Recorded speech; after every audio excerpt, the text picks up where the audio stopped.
નવસારી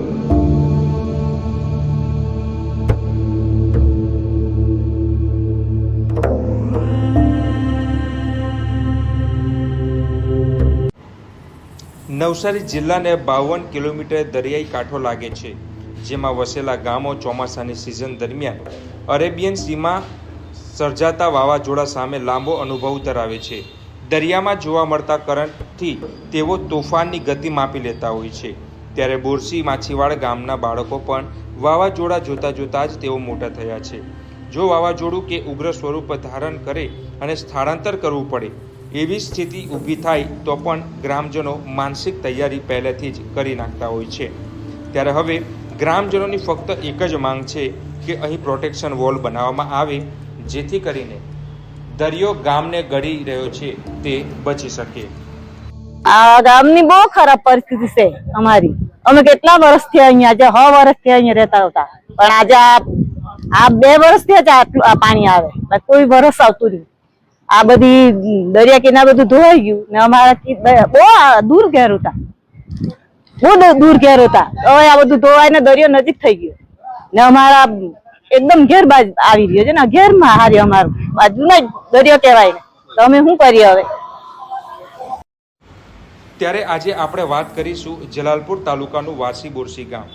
એ એવું ગામ છે જે વાવાઝોડાથી ખાસ ડર અનુભવતું નથી, સાથે વહીવટી તંત્રની સૂચનાઓનું પાલન પણ એટલું જ કરે છે. પણ છેલ્લા ઘણા વર્ષોથી હાલ જે આ દરિયો છે તે ધીરે ધીરે ગામની જમીન ગળી રહ્યો છે, ગામની અંદર પ્રવેશી રહ્યો છે, જેથી કરીને ગામમાં રહેતા તમામ જે ખેડૂતો છે અને તમામ લોકોનું ઘર છે તેને વધુ નુકસાન કરી રહ્યો છે. પશુપાલન, ખેતી, ગામમાં આવેલા કૂવામાં રહેલા મીઠા પાણી જે બિન ઉપયોગી બનાવી રહ્યો છે, સાથે જ અષાઢી બીજની ભરતી હોય, અમાસની ભરતી હોય કે વાવાઝોડાની સ્થિતિ હોય તેવા સમયે દરિયામાં જે કરંટ જોવા મળે છે, 7 ફૂટ ઊંચા મોજા ઉછળતા જોવા મળે છે, જેને લઈને આ તમામ જે દરિયો છે તે ગામની અંદર પ્રવેશે છે. ત્યારે ગામના લોકો મુશ્કેલીમાં મુકાયા છે. 5 વર્ષ એટલે કે 2019થી કલેક્ટર સહિત વહીવટી તંત્રને રજૂઆત કરી છે કે 1.25 મીટર જેટલી જે છે તે પ્રોટેક્શન વોલ બનાવવામાં આવે તાત્કાલિક, જેથી કરીને ગામનું અસ્તિત્વ જે પૂરું થઈ રહ્યું છે તે બચી શકે. અને વિશેષ કરીને વાત કરીએ તો ત્યાંના સ્થાનિક જગદીશભાઈ સાથે વાતચીત કરતાં તેમણે જણાવ્યું હતું કે 6 વર્ષ પહેલાં ગામની વસ્તી 800થી વધારે હતી. હાલ વસ્તીની વાત કરીએ તો 500થી ઓછી થઈ રહી છે, કારણ કે આ જે દરિયાનું પાણી અંદર આવી રહ્યું છે, પ્રવેશી રહ્યું છે, જેને લઈને ગામના લોકોને નુકસાન થઈ રહ્યું છે, ઘર વખરીના સામાનને નુકસાન થઈ રહ્યું છે, પશુપાલનને નુકસાન થઈ રહ્યું છે, જેથી કરીને ગામમાં રહેતા લોકો હવે બીજી જગ્યા ઉપર સિટી તરફ બીજા ગામમાં સ્થળાંતર થઈ રહ્યા છે. એટલે કે આવનાર દિવસોમાં આ ગામ રહેશે કે નહીં તે પણ એક સવાલ ઊભા થઈ રહ્યા છે. ત્યારે પ્રોટેક્શન વોલ બનાવવામાં આવે તેવી માંગ ગામના લોકો કરી રહ્યા છે. ત્યારે કેવી કેવી મુશ્કેલી સામે ગામના લોકો ઝઝૂમી રહ્યા છે તો ચાલો જાણીએ. મારું નામ જગદીશભાઈ ડાયાભાઈ પટેલ છે. હું બોરસી ગામનો મૂળ નિવાસી છું. અમારા ગામની વાત કરીએ તો છેલ્લા 3 વર્ષથી ગામ વિકટ પરિસ્થિતિમાંથી પસાર થઈ રહ્યું છે અને ગામમાં આજે ભયનો માહોલ જોવા મળી રહ્યો છે, કારણ કે સમુદ્ર એનો કિનારો છોડી ગામમાં પ્રવેશ કરી ચૂક્યો છે.